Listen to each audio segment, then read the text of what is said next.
I sat at that polished mahogany table in the Riverside Country Club's private dining room, surrounded by 30 of my closest relatives, when my mother Sandra decided to teach everyone a lesson about family values. The crystal chandelier cast perfect light across the white tablecloth where our traditional Sunday brunch was laid out with silver serving dishes and fresh flowers. My cousins chatted about their latest vacation plans while my aunts discussed neighborhood gossip, and everyone seemed relaxed in their designer, casual wear. Then, my mother stood up behind my chair, holding that heavy ceramic coffee pot filled with steaming dark roast, and announced to the entire gathering that she wanted everyone to witness something truly important.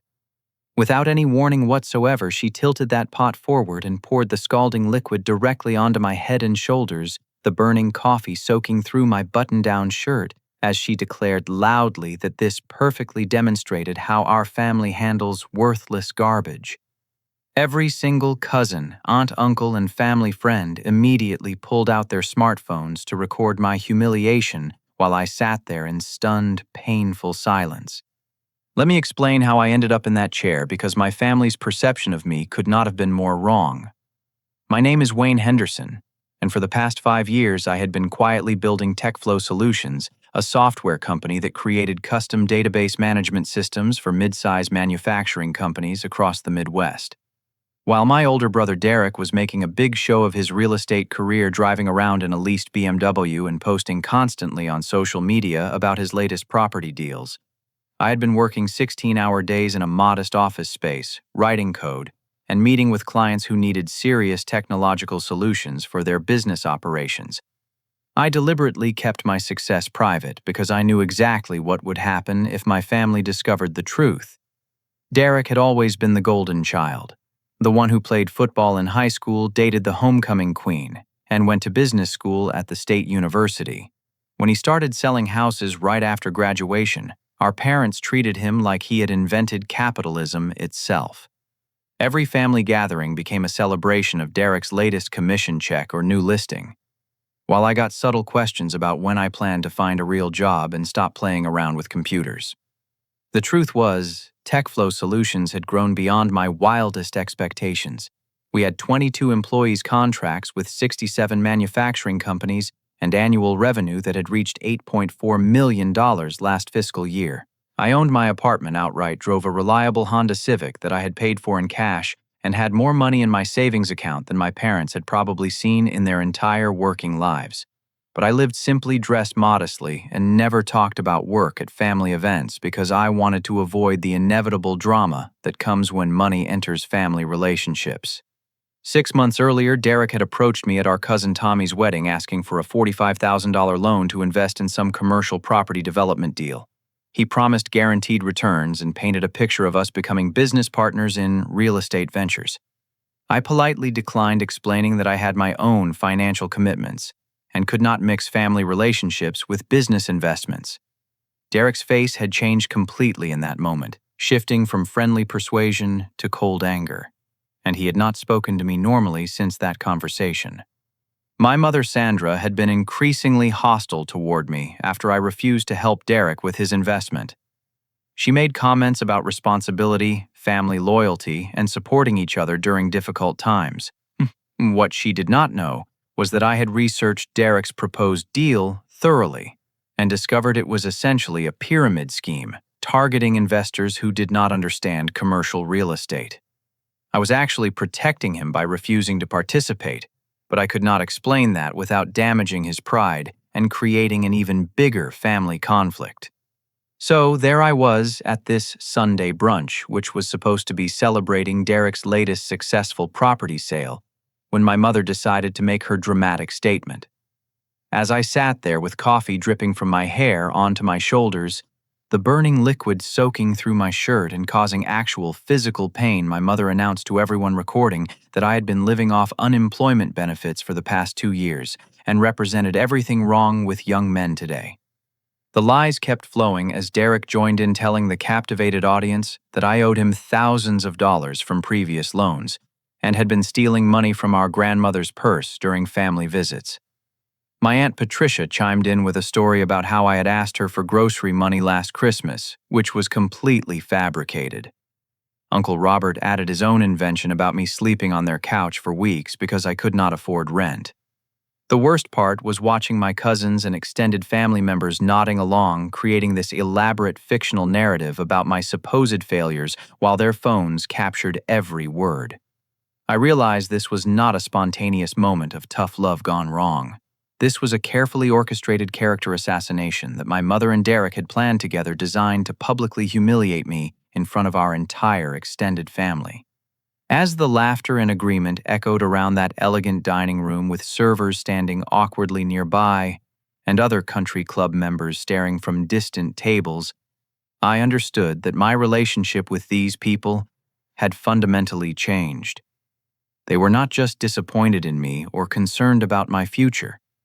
They actively wanted to destroy my reputation and self-worth, and they were enjoying every moment of it. I excused myself quietly from that table, walking through the country club's marble lobby while coffee continued dripping from my shirt collar past the curious stares of other members who had obviously heard the commotion from our private dining room. My car keys felt heavy in my pocket as I drove home to my downtown apartment, a 15-minute journey that gave me time to process what had just happened. The physical pain from the scalding coffee was nothing compared to the emotional realization that my own family had deliberately chosen to destroy me publicly for entertainment. Back in my apartment, I stood under a hot shower watching the last traces of coffee wash down the drain, while trying to understand how relationships could deteriorate so completely. My phone was buzzing constantly on the bathroom counter, but I was not ready to deal with whatever messages were waiting. I needed time to think clearly about my next steps because this situation was far from over. When I finally checked my phone 2 hours later, the extent of the damage was already becoming clear. The video had appeared on Derek's Instagram account, my cousin Jenny's Facebook page, and my Aunt Patricia's TikTok profile. Each post had slightly different captions, but they all painted the same picture of family members finally taking a stand against a lazy, entitled relative who refused to take responsibility for his life. Derek's Instagram caption read, "Sometimes tough love is the only way. When someone in your family thinks the world owes them everything while contributing nothing, eventually someone has to draw the line. Respect to my mom for showing what real family values look like." The video already had over 300 likes and dozens of comments from his real estate colleagues and friends praising Sandra's bold parenting approach and expressing amazement that any mother would have to resort to such drastic measures. My cousin Jenny's Facebook post was even worse. "This is what happens when participation trophy culture meets real-world consequences. Some people need to learn that family support is not unlimited, especially when someone consistently takes advantage of generosity and refuses to grow up. Coffee shower for the family deadbeat." Her post was being shared rapidly through our extended family's social networks and into their various community groups. But the real acceleration came when Derek's real estate office colleagues began sharing the video with their professional networks.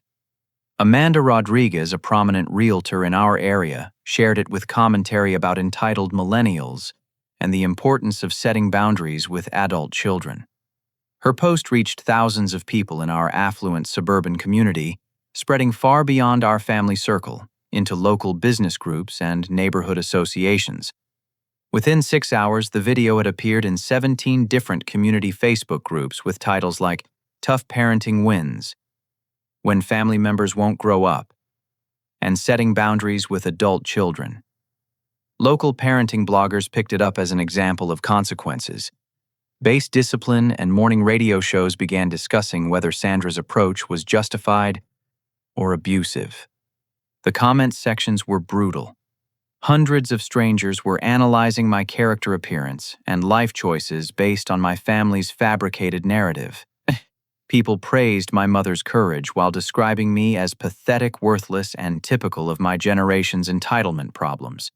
They invented additional details about my supposed failures and suggested increasingly harsh consequences that my family should impose. My phone started ringing with calls from numbers I did not recognize. The first few were journalists from local news stations wanting to interview me about the viral video and get my perspective on my mother's tough love approach. Then came calls from people claiming to be family friends, offering unsolicited advice about finding employment and taking responsibility for my actions. Some callers were clearly just entertainment seekers wanting to hear more details about the coffee incident and my family's disappointment. The most painful call came from my business partner, Jessica, who had seen the video shared in a professional networking group. Her voice was carefully controlled, but I could hear the confusion and concern underneath her professional tone.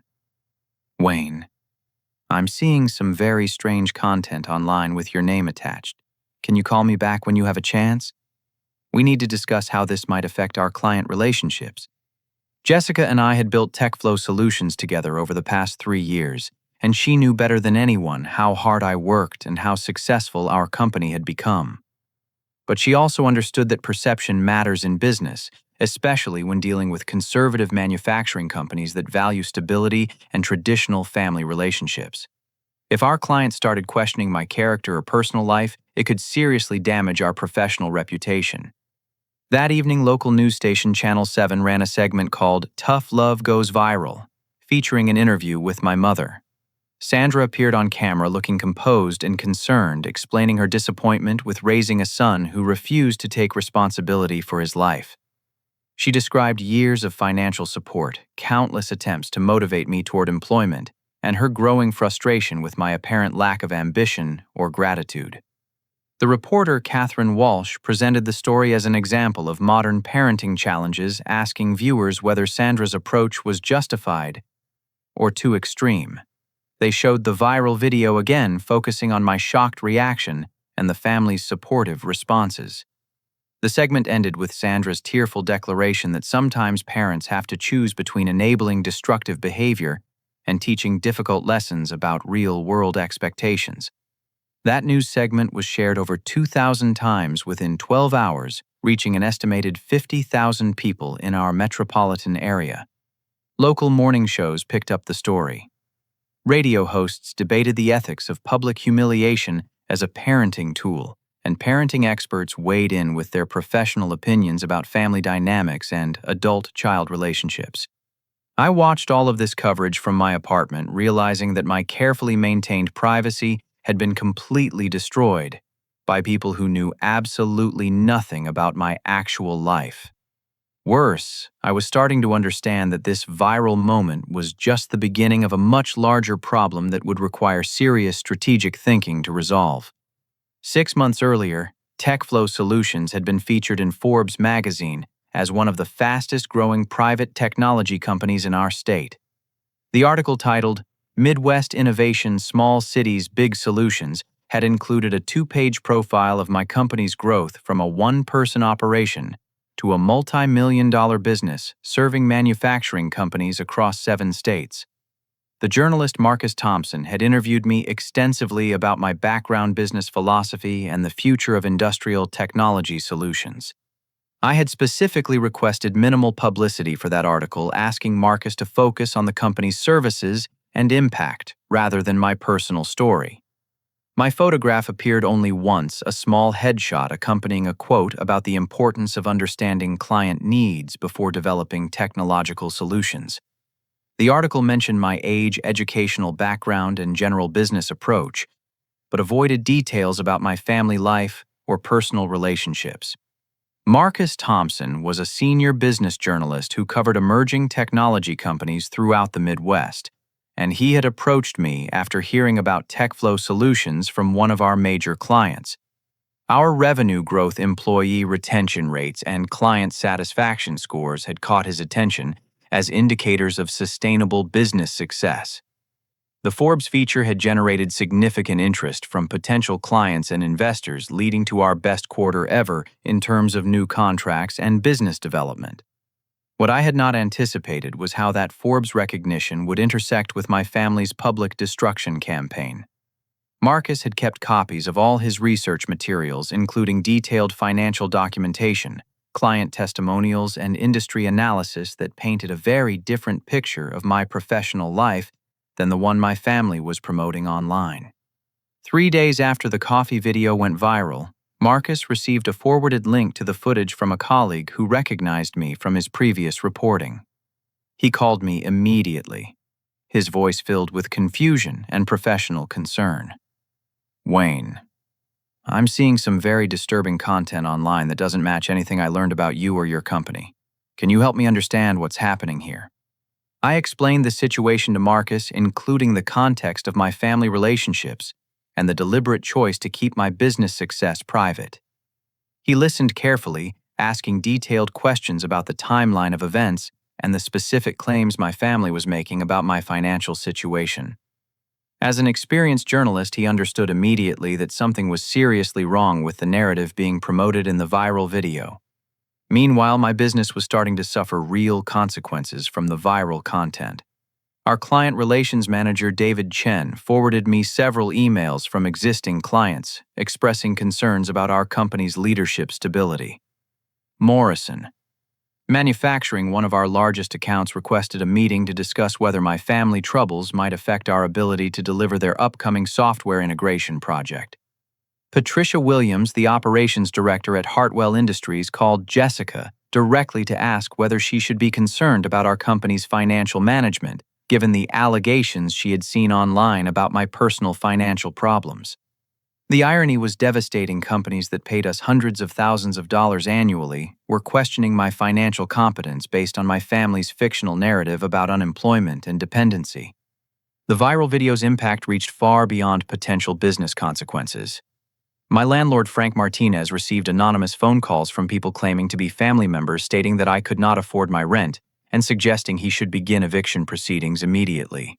The callers provided specific details about my supposed financial problems, claiming that my family was tired of supporting my living expenses and wanted him to know the truth about my situation.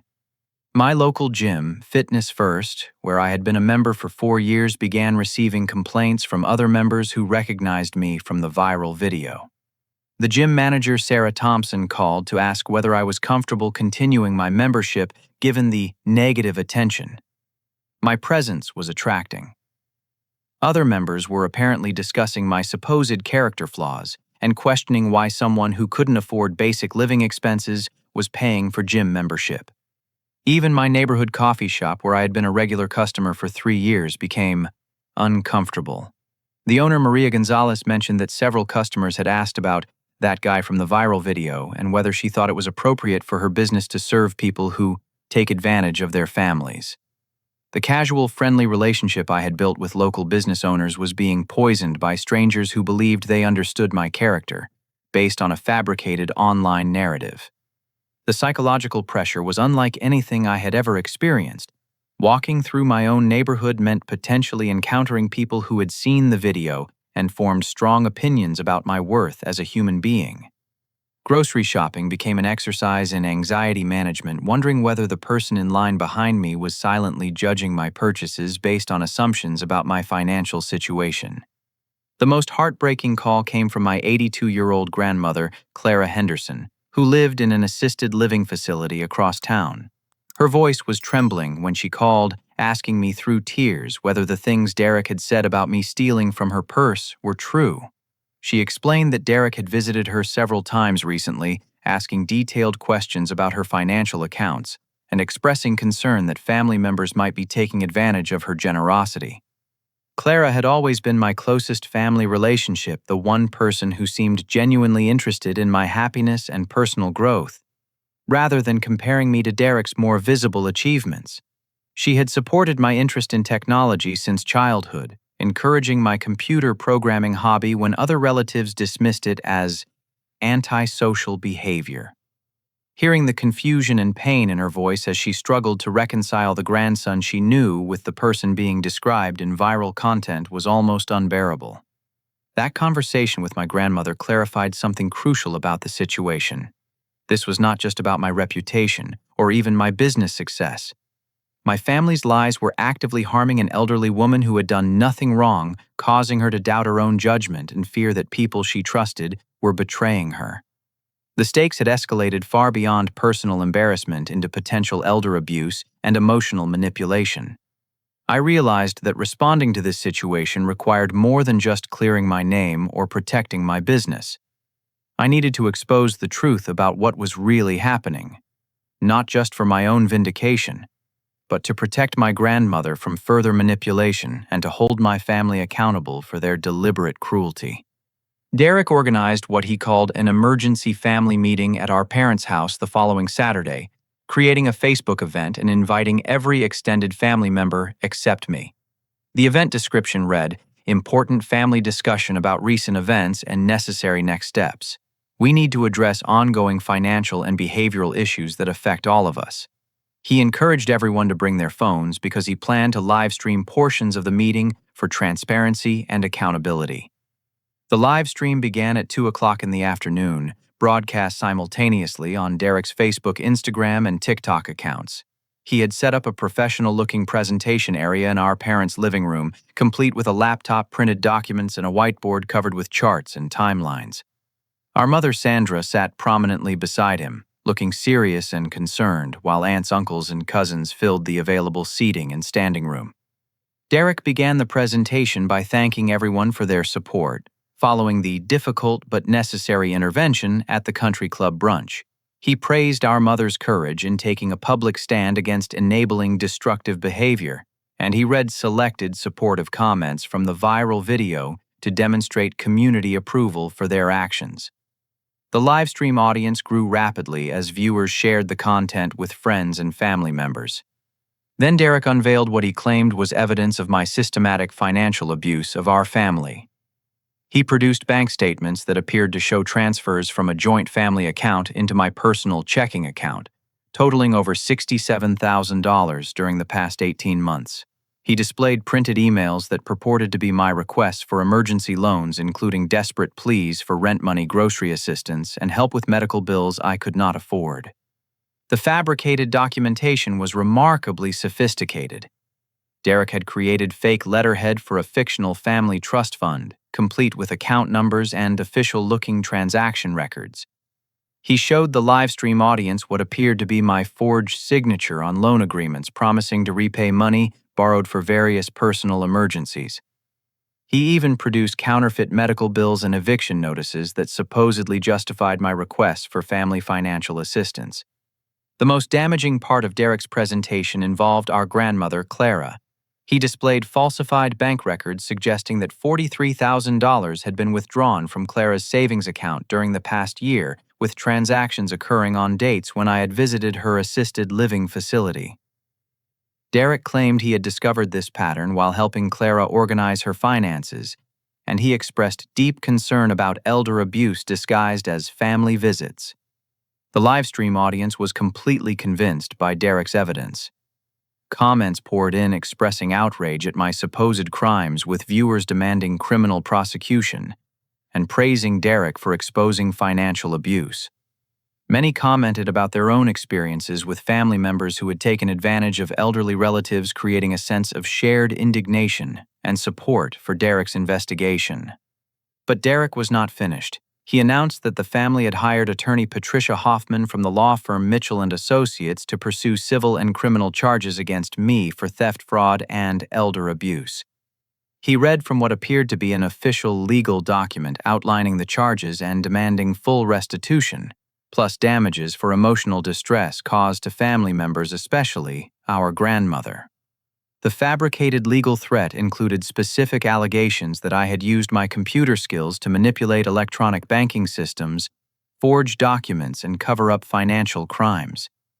Derek claimed that Patricia Hoffman had experience prosecuting technology-related fraud cases and was confident about securing criminal convictions based on the evidence they had gathered. The livestream reached over 15,000 viewers during Derek's presentation, with hundreds of supportive comments calling for my arrest and expressing admiration for our family's courage in exposing my alleged crimes. Local news stations monitored the content as a follow-up to their previous coverage, and several community leaders shared the stream with commentary about the importance of protecting elderly citizens from family-based financial abuse. Derek concluded his presentation by announcing a coordinated social media campaign to warn other families about the signs of financial manipulation by adult children. He encouraged viewers to share their own experiences with family members who had abused trust relationships, and he promoted hashtags like Protect Our Elders and Family Accountability to expand the conversation beyond our specific situation. The psychological impact of watching thousands of strangers call for my criminal prosecution was overwhelming. Social media platforms were flooded with posts sharing Derek's live stream and adding personal commentary about the importance of family loyalty and elder protection. Community Facebook groups banned me from membership based on the allegations, and local business networking organizations discussed whether my membership should be suspended. See pending investigation. My apartment building's management company received dozens of calls from people demanding my eviction based on my supposed criminal behavior. The building manager, Jennifer Walsh, called to inform me that they were reviewing my lease agreement and considering whether the negative publicity constituted a violation of community standards clauses. Even more concerning was the impact on my grandmother, Clara. Derek's live stream had been shared in several senior citizen community groups, and residents at Clara's assisted living facility began treating her with suspicion and pity. The staff received calls from concerned family members of other residents asking whether their own relatives were safe from potential financial abuse by visiting family members. Clara called me that evening, sobbing and confused about the accusations. She explained that Derek had visited her again after the live stream, bringing printed copies of the fabricated bank records and expressing concern for her safety. He had suggested that she should consider restricting my visitation privileges and possibly involving facility security when I came to see her. The conversation with my grandmother revealed the true cruelty of Derek's campaign. He was not just destroying my reputation. He was deliberately terrorizing an elderly woman who had done nothing wrong. Clara was questioning her own memory, wondering whether she had somehow missed signs of my supposed betrayal and feeling guilty about potentially enabling financial abuse through her trust and affection. That night, I realized that Derek's escalation had moved far beyond family drama into potentially criminal territory. His fabricated evidence, false accusations, and manipulation of our elderly grandmother constituted serious fraud and elder abuse. More importantly, his live stream had created a public record of his lies that could be thoroughly investigated and exposed. The situation had reached a point where passive response was no longer possible. Derek had chosen to make this a public battle with fabricated evidence and fictional legal threats. It was time to show him what real legal expertise and actual evidence could accomplish. I contacted attorney Michael Richardson on Monday morning, selecting him based on his extensive experience with defamation cases and business litigation. Richardson's law firm, Richardson & Partners, had successfully handled several high-profile cases involving false accusations against business professionals, and their track record with media-related legal issues made them the obvious choice for my situation. During our initial consultation, Richardson reviewed the viral video content, Derek's live stream presentation, and the various social media posts that had spread the fabricated narrative about my life. He immediately recognized the severity of the situation, not just in terms of defamation, but also regarding the potential criminal implications of Derek's fabricated evidence and false accusations. I provided Richardson with 5 years of comprehensive business documentation, including tax returns showing my actual income, bank statements proving my financial independence, client contracts demonstrating my professional success, and the Forbes article detailing my company's growth and industry recognition. The contrast between Derek's fictional narrative and my documented reality was so stark that Richardson described it as one of the clearest defamation cases he had encountered. Richardson's investigation team began by verifying Derek's claim about attorney Patricia Hoffman and the law firm Mitchell & Associates. Their research revealed that no attorney by that name was licensed to practice in our state, and Mitchell & Associates had no record of any case involving me or my family. When Richardson's office contacted the firm directly, they confirmed that they had never heard of Derek Henderson or any elder abuse investigation related to our family. The discovery that Derek had invented his legal representation opened up additional avenues for prosecution. Richardson explained that fabricating legal documents, impersonating legal professionals, and making false claims about ongoing legal proceedings constituted several distinct crimes under state and federal law. Derek's live stream had created extensive evidence of these violations, broadcast to thousands of witnesses who could testify about the false claims he had made. But Richardson's investigation uncovered something even more significant than Derek's fake legal threats. While researching Derek's background and business activities, Richardson's team discovered that he had been operating an elaborate investment fraud scheme targeting local investors who believed they were getting insider access to my successful technology company. Derek had created a fictional consulting business called Henderson Tech Ventures, claiming to represent partnership opportunities with TechFlow Solutions.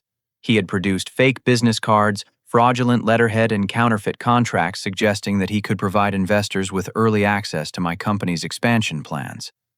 Over the past 8 months, Derek had collected over $80,000 from 12 different investors based on these completely fabricated business relationships. The evidence was overwhelming. Richardson's investigators found bank records showing payments to Derek's personal accounts from investors who thought they were purchasing stakes in technology ventures.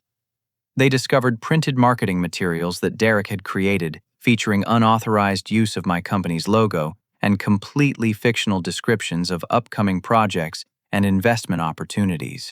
Most damaging of all was Derek's communication history with potential investors. Email records showed him providing detailed false information about my business operations, claiming insider knowledge about upcoming contracts and expansion plans, and promising guaranteed returns based on his supposed family connections to my success. He had even arranged meetings with investors at expensive restaurants, presenting himself as a senior partner in my company and offering exclusive investment opportunities. Richardson realized that Derek's public destruction campaign against me was actually an elaborate cover-up operation. By portraying me as financially unstable, unemployed, and potentially criminal, Derek was attempting to discredit me before his investment fraud victims discovered they had been cheated. If I appeared to be unreliable or dishonest, Derek could claim that any business failures were my fault rather than the result of his deliberate deception.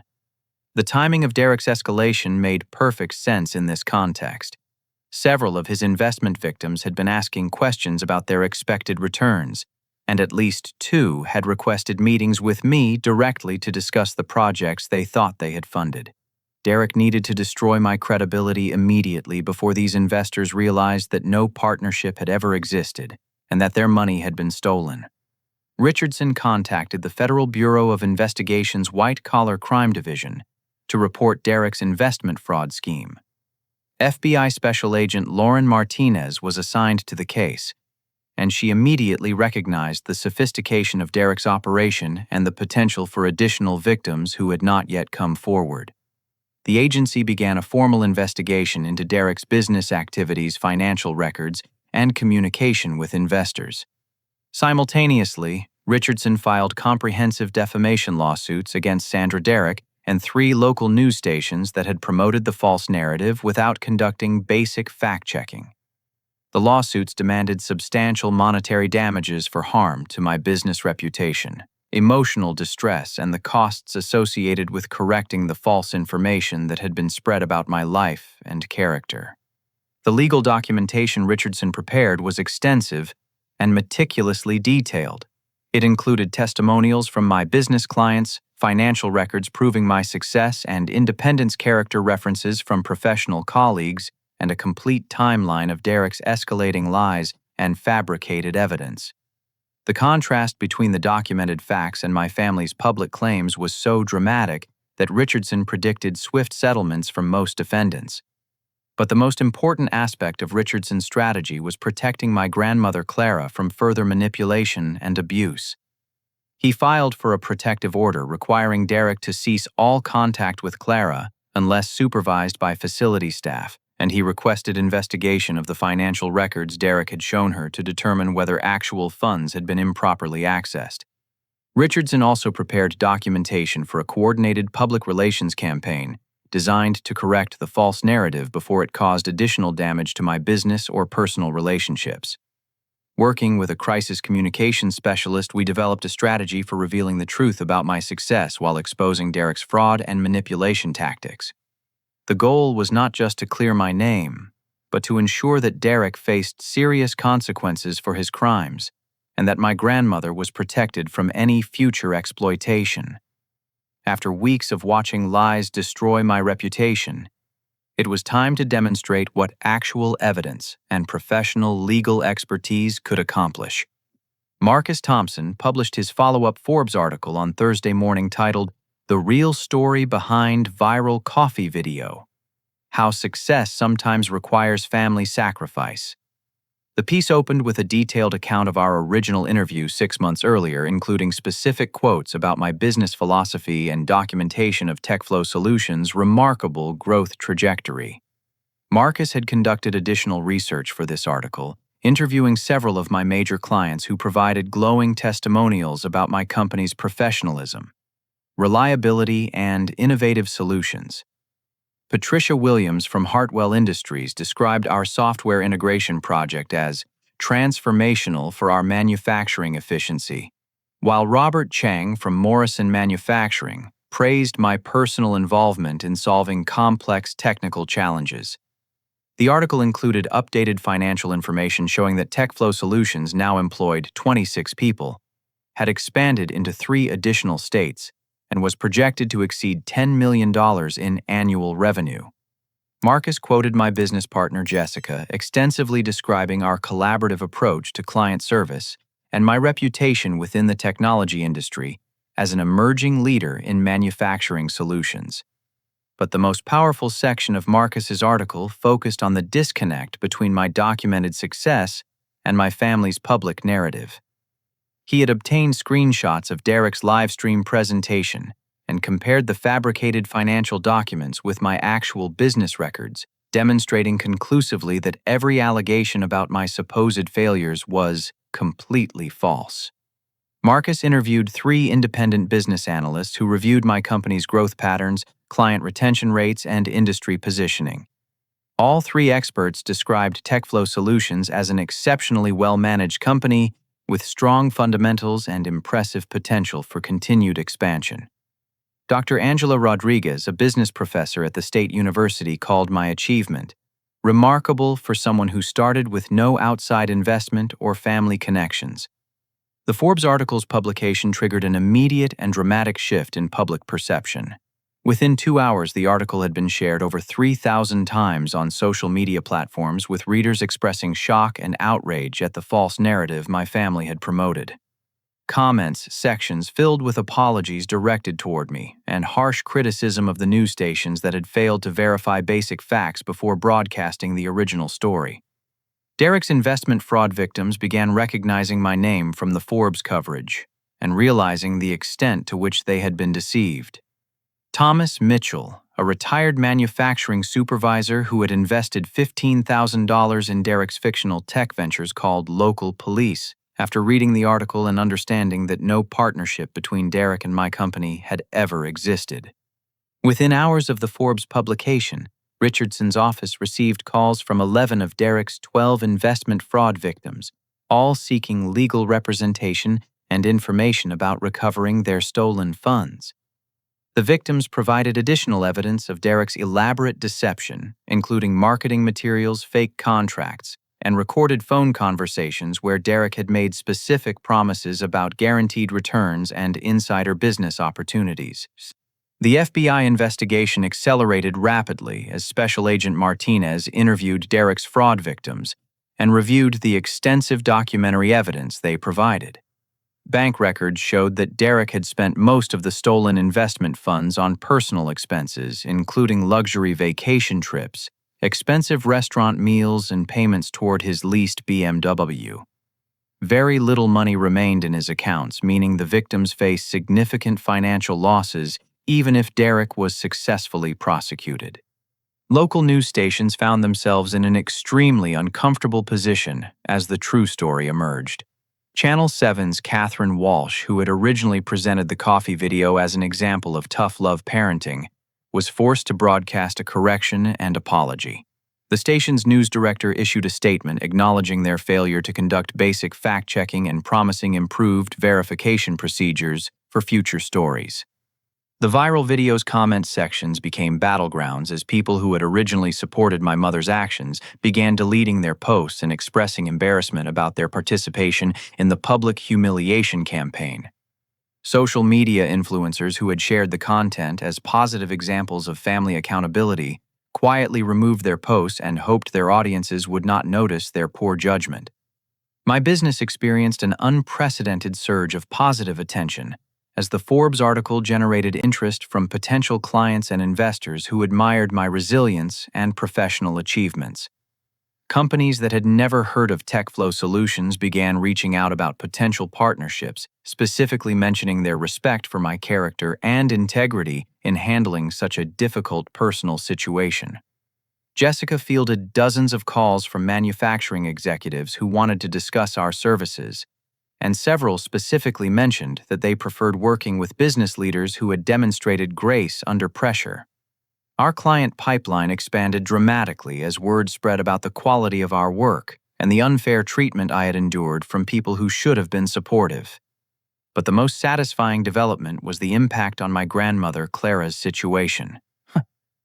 After reading the Forbes article and learning about Derek's investment fraud, the Assisted Living Facilities Administration launched their own investigation into his visits with Clara.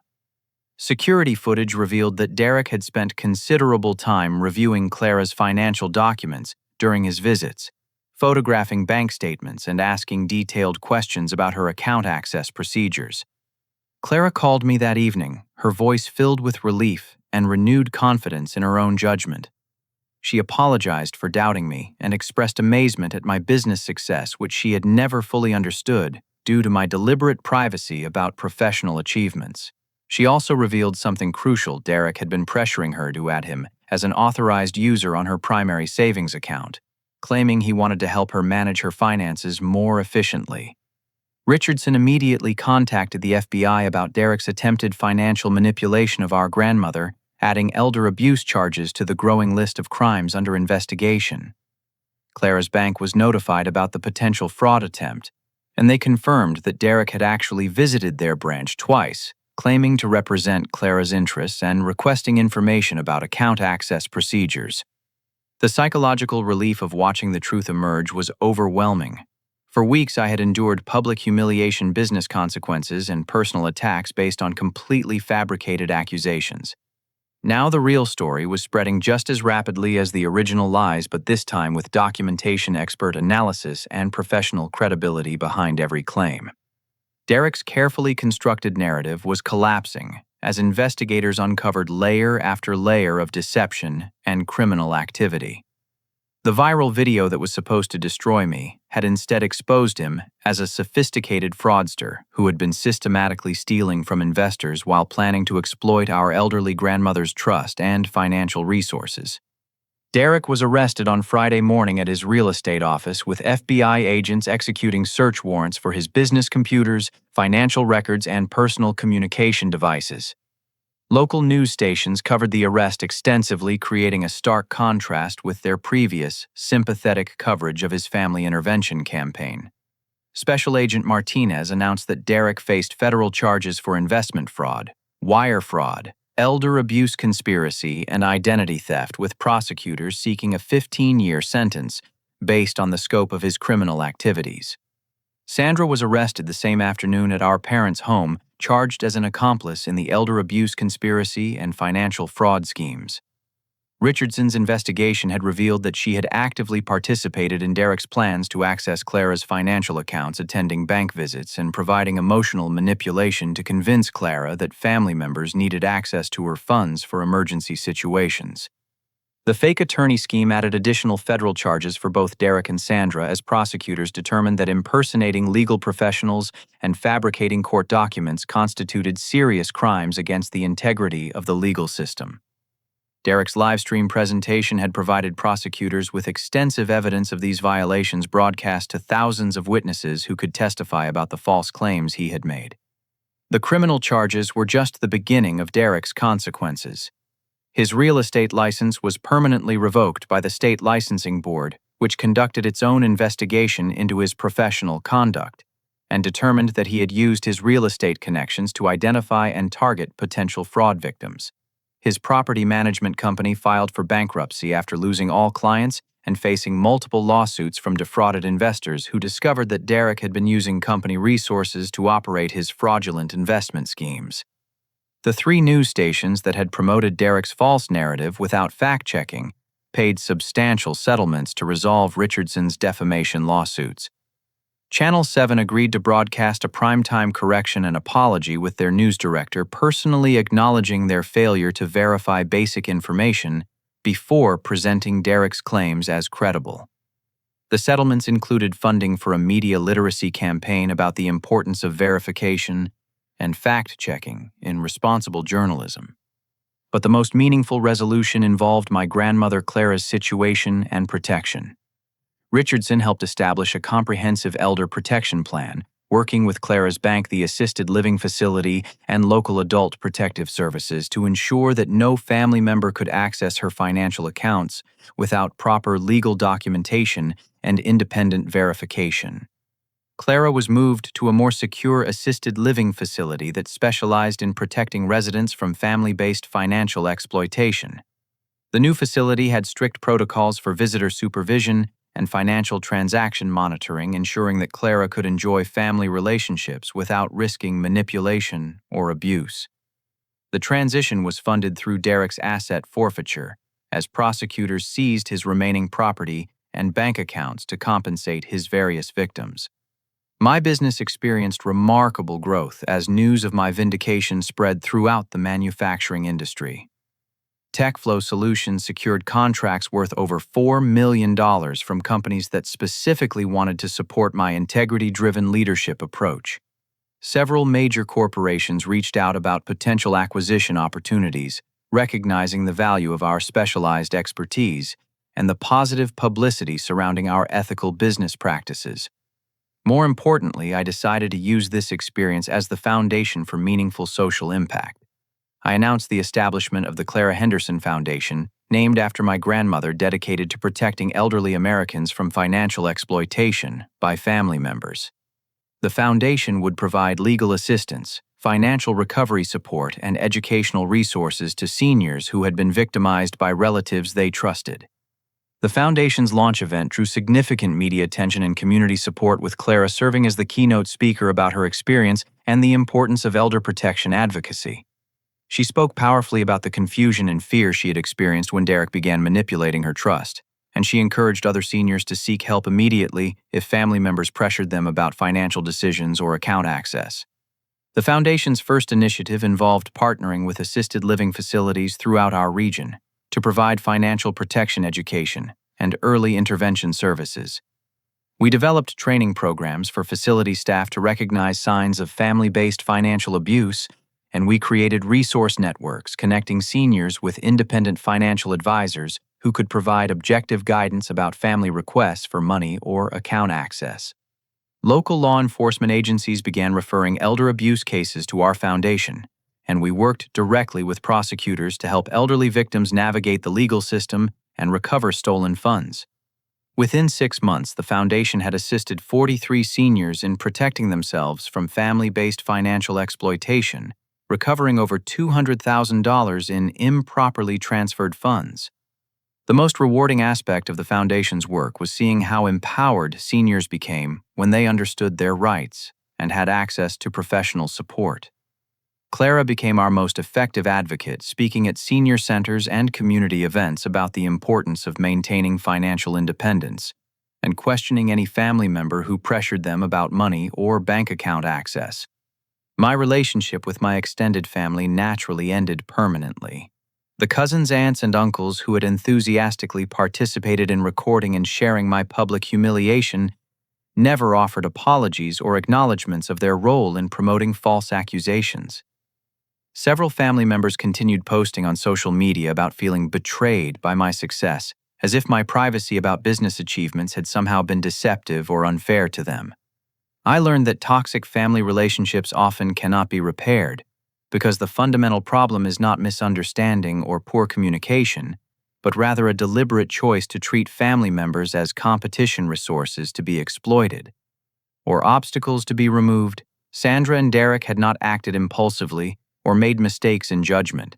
They had carefully planned to destroy my reputation for their own benefit, with complete disregard for the harm they would cause to me, our grandmother, or their own integrity. The experience taught me that family titles alone do not guarantee loyalty, respect, or love. True family consists of people who celebrate your success, support you during difficulties, and treat you with basic human decency, regardless of their own circumstances or feelings. These relationships might include biological relatives, but they are defined by character and choice rather than genetics or legal obligations. Building my chosen family through professional relationships, genuine friendships, and community connections has been far more rewarding than trying to maintain relationships with people who fundamentally viewed me as an enemy or resource to be manipulated. My business partner Jessica, my clients who supported me during the crisis, and my foundation colleagues who shared my vision for elder protection became the family relationships that actually mattered in my life. The Clara Henderson Foundation continues expanding its mission, now operating in 7 states, and helping hundreds of seniors protect themselves from family-based financial exploitation. Clara remains actively involved in our advocacy work, traveling to speak at conferences and legislative hearings about the need for stronger elder protection laws and better family accountability measures. Every day I receive messages from people who saw the viral video and later learned the true story, expressing admiration for how I handled the situation and inspiration from my commitment to turning a painful experience into positive social impact. The coffee shower that was supposed to destroy me ultimately became the catalyst for protecting vulnerable seniors and exposing the reality that sometimes the greatest threats to family members come from within the family itself. Today, TechFlow Solutions employs over 60 people and serves manufacturing companies across 12 states, while the Clara Henderson Foundation has become a nationally recognized leader in elder protection advocacy. My grandmother Clara, now 83 years old, continues living independently in her secure facility, surrounded by professional protection and genuine care from people who respect her dignity and value her wisdom. The life lesson from this experience is clear: when toxic family members try to destroy you publicly, the best response is not anger or revenge, but rather the quiet demonstration of who you really are through your actions, character, and commitment to helping others. Success and integrity speak louder than lies, and manipulation, and sometimes losing the family you were born into, allows you to build the family you actually deserve. Have you ever had to choose between maintaining toxic family relationships and protecting your own well-being?